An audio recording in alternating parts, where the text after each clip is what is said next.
Buenas tardes, hoy hablaré acerca del manejo inicial del paciente con EPOC estable, me ha faltado poner esa palabra, en atención primaria.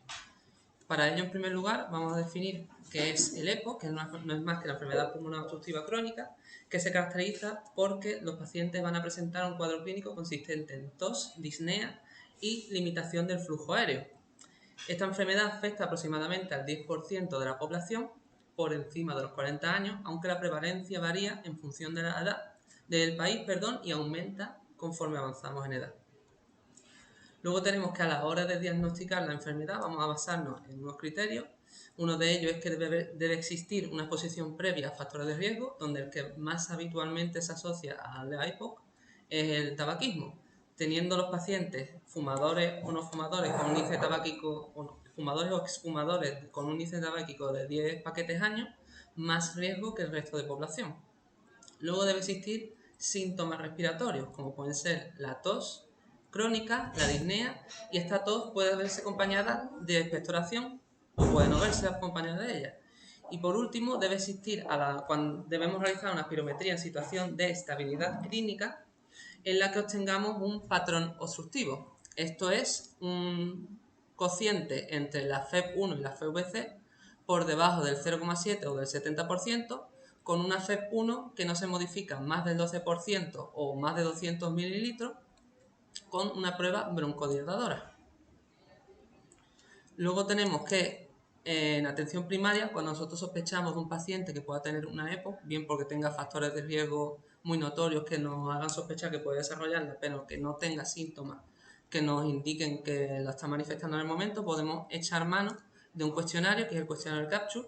Es un cuestionario que tiene poca sensibilidad, pero una especificidad del 89%, y que nos va a servir para identificar a aquellos pacientes que se pueden beneficiar de un manejo terapéutico o más bien de una intervención terapéutica para la EPOC y que por lo tanto van a ser candidatos a realizarse una espirometría para poder confirmar el diagnóstico. Este cuestionario tiene una puntuación que va del 0 al 6, siendo el no o dando el no una puntuación de 0 puntos y el sí 1 punto. Tenemos que los pacientes que tienen 2 o menos puntos tienen un riesgo más bajo de padecer EPOC, mientras que los que tienen 3 o más van a beneficiarse de realizarse una espirometría para poder confirmar el diagnóstico. Luego tenemos que cuando ya está el diagnóstico fijo, vamos a tener que hacer una estratificación del riesgo individual, puesto que este nos permite evaluar la probabilidad de que el paciente tenga de que haya exacerbación en su enfermedad, progreso de la misma, o que pueda llegar a presentar futuras complicaciones, con el riesgo de mortalidad que ello implica. Luego, según la guía GSPOC, se propone una clasificación del riesgo en dos niveles, riesgo bajo y riesgo alto, que atiende a los siguientes criterios: al grado de obstrucción medido por la FEV1 post-prueba broncodilatadora, al nivel de disnea que está medido por la escala modificada del Medical Research Council y por la historia de agudizaciones durante el año previo. Ahondando en el nivel de disnea, tenemos que hay niveles que van desde el 0 al 4, siendo nivel 0 la ausencia de disnea, excepto al realizar ejercicio intenso.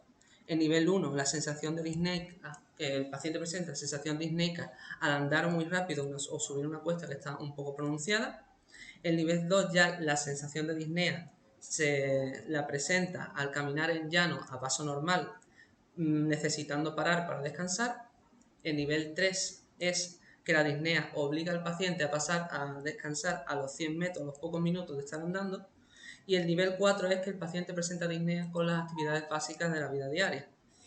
En cuanto a las agudizaciones, pues contaremos como agudizaciones el aumento de la disnea o la tos habitual, así como incrementos en el volumen del esputo o la coloración del mismo, y también puesto desarrollo, mejor dicho, de infecciones respiratorias durante el año previo. Ya teniendo todas esas variables, establecemos el riesgo alto. El riesgo bajo será aquellos pacientes, tendrán el riesgo bajo aquellos pacientes con una FEV1 post-prueba broncodilatadora mayor o igual al 50%, con un grado de disnea que vaya del 0 a 1 y con ninguna o una exacerbación en el año previo que no haya requerido de ingreso. Mientras que el riesgo alto serán aquellos pacientes con una FEV1 post-prueba menor o igual al 50%, con un grado de disnea que vaya del 2 al 4 y que hayan presentado en el año previo 2 o más exacerbaciones o una exacerbación que haya requerido de ingreso. Luego, aparte del riesgo del paciente, existe una serie de intervenciones terapéuticas básicas que podemos poner en marcha en la consulta de atención primaria y que nos van a ayudar a asegurar la estabilidad de la enfermedad en el paciente y también a mejorar su calidad de vida y la supervivencia. El primer importante es la deshabituación tabáquica, debido a la gran relación que tiene con la EPOC.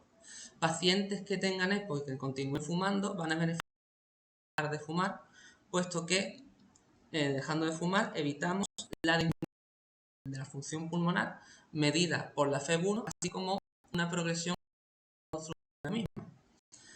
No solo aquí vale utilizar fármacos para la deshabituación tabáquica, también va a ser esencial que haya una intervención por nuestra parte, asesoramiento y alentando al paciente en todo momento.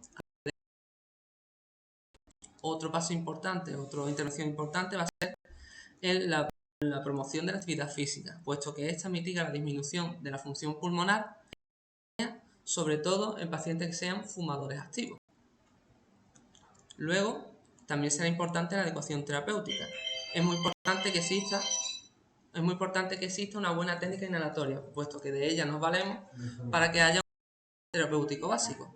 Así que debemos educar al paciente a realizar las técnicas inhalatorias, evaluar cómo las hacen y corregir en caso necesario. Para aquellos pacientes que no tengan una buena técnica inhalatoria porque no pueden el echarse con absorberlo, podemos valernos de cámaras de retención con válvulas para que se mantenga ahí el medicamento y puedan ellos a su ritmo ir administrándoselo. Y ya por último, una intervención terapéutica básica también importante es la vacunación, puesto que las infecciones respiratorias son una gran causa de reaudiciones en estos pacientes, siendo las que más frecuentemente se asocian a hospitalización las infecciones por neumococo y por virus influenza, y también deberemos asegurar una buena vacunación con respecto a la tos ferina y el COVID-19. Ahora pasamos al tratamiento farmacológico del EPOC estable. Primero centrándonos en los pacientes de bajo riesgo y luego de alto riesgo. En el bajo riesgo vamos a distinguir dos situaciones. Situaciones en las que el paciente tenga una obstrucción leve, definida por una FEV1 de 65 al 70%, y que tenga síntomas escasos o intermitentes. En este caso se van a beneficiar de broncodilatadores de corta duración a demanda, como puede ser el bromuro de hipertropio cada 8 horas, o a demanda, o empezando cada 8 horas, o bien puede ser el salbutamol de 2 aplicaciones de 100 microgramos. Y si tenemos que esta situación avanza, es decir, sigue existiendo una obstrucción leve, pero los síntomas se hacen permanentes, o existe una limitación para las actividades diarias, debemos utilizar broncodilatadores de larga duración, ya que estos permiten un mayor control de los síntomas con respecto a los que son de corta duración, además de que van a mejorar la función pulmonar basal y también durante el ejercicio, aumentando la calidad de vida del paciente y la supervivencia. Dentro de los broncodilatadores de larga duración son de elección los antimuscarínicos, puesto que estos se ha visto que mejoran o previenen mejor las agudizaciones con respecto a los beta-adrenérgicos, aparte de que son mejor tolerados por los pacientes y tienen menos efectos secundarios. Un ejemplo de LAMA podría ser el bromuro de tiotropio, 18 microgramos con una inhalación cada 24 horas, o el glicoprirronio, una inhalación también cada 24 horas. Luego tenemos el caso de que la monoterapia sea insuficiente. En este caso, lo primero que tendremos que valorar es que el paciente esté realizando una buena técnica inhalatoria, así como que haya una buena adherencia terapéutica. Si comprobamos que ambas situaciones se cumplen, que está respetando ambas, debemos pasar a una doble terapia broncodilatadora asociando un LABA con un LAMA. En estos casos, como ejemplo, podemos tener indacaterol con glicoprirronio con una inhalación cada 24 horas, o lumeclidinio con bilanterol con una inhalación cada 24 horas también. Aquí tengo ejemplos de los medicamentos que acabo de mencionar, con el salbutamol como ejemplo de broncodilatador de corta duración, así como el atroaldo, con el Spiriva en caso de LAMA, y con la doble terapia como el Ultibro, en la que se combinaría el indacaterol con el glicoprirronio. Pasando ahora a los pacientes de alto riesgo, tenemos que diferenciar, o más bien, la GSPOC reconoce 3 fenotipos de los cuales van a depender el tratamiento que vamos a realizar con ellos. Así tenemos un fenotipo, un agudizador, es aquel paciente que va a tener máximo una agudización en el año previo y que no necesita de hospitalización. Un agudizador eosinofílico es aquel paciente que tiene eosinofilia en sangre, con una cifra mayor a 300, que se define como una cifra de eosinófilos en sangre mayor a 300 por microlitro. Y un paciente que además va a presentar dos homoagodizaciones en el año previo, siendo una de ellas con necesidad de hospitalización o no. Y luego tenemos agudizador no eosinofílico, es paciente también que ha tenido dos homoagodizaciones en el año previo, con una de ellas pudiendo requerir hospitalización, pero que tiene una cifra de eosinófilos en sangre menor a 300 eosinófilos por microlitro. En este caso, ante el paciente agudizador, se va a preferir doble terapia broncodilatadora con LABA y LAMA, siendo el ejemplo otra vez indocaterol con glucopirronio cada 24 horas o el eumecridinio con milanterol con una inhalación cada 24 horas.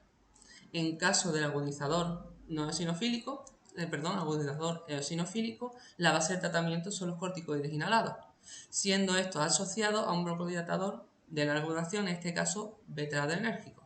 Así tenemos como ejemplo la diclormetasona con formoterol, 2 inhalaciones cada 12 horas, o el formoterol con budesonida, 2 inhalaciones también cada 12 horas.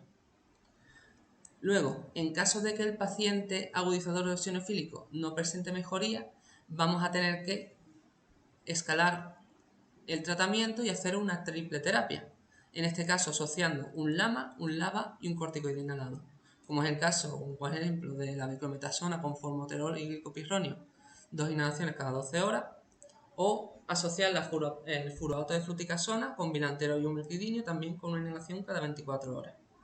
Y ya por último tenemos el caso del agudizador no eosinofílico.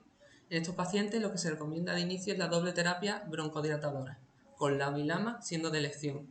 No obstante, existe una serie de excepciones. Y es que si el paciente presenta frecuencia alta de agudizaciones, tiene una respuesta eficaz a corticoides sistémicos y además no tiene antecedente de neumonía y presenta una cifra de eosinofilia en sangre cercana a 300 por microlitro, se puede beneficiar también de iniciar tratamiento con corticoides inhalados asociados a beta-adrenérgicos de larga duración. Y como en el caso anterior, aquí tengo ejemplo de doble terapia en la que se asocia corticoide inhalado a LABA, como es el caso del Foster, o un ejemplo de triple terapia, como es el Trimbo, donde se mezclan la beta-adrenérgico y antimuscarínico de larga duración con el corticoide inhalado. Y ya por último, lo que tendríamos que hacer es el paciente que tenemos ya con su tratamiento, su diagnóstico, realizar un seguimiento del mismo. Pues debemos evaluar al paciente, puesto que puede existir cambio en su enfermedad, debiendo evaluar eso, el nivel de riesgo, el fenotipo en todo momento. Y la guía GSPOC para ello propone una escala diseñada para esto, o mejor dicho, un cuestionario que nos va a facilitar las decisiones terapéuticas a lo largo de la evolución del paciente, basándonos en una serie de variables que son de fácil obtención.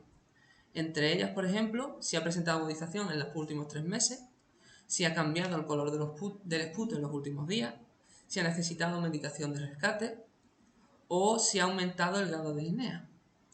En estos casos, si hay indicios de mal control, hay que buscar una causa de esa falta de control y aumentar la intensidad del tratamiento en caso de que haya necesidad. Y como consejo, propone la guía GSPOC que si hay menos agudizaciones y o los niveles de eosinófilo en sangre descienden por debajo de las 300 células por microlitro, los pacientes que presentaban en su tratamiento corticoides inhalados deberíamos retirárselos, no haciendo lo mismo con el tratamiento broncodilatador, es decir, mantenemos los broncodilatadores retirando los corticoides inhalados. Aquí tengo la bibliografía.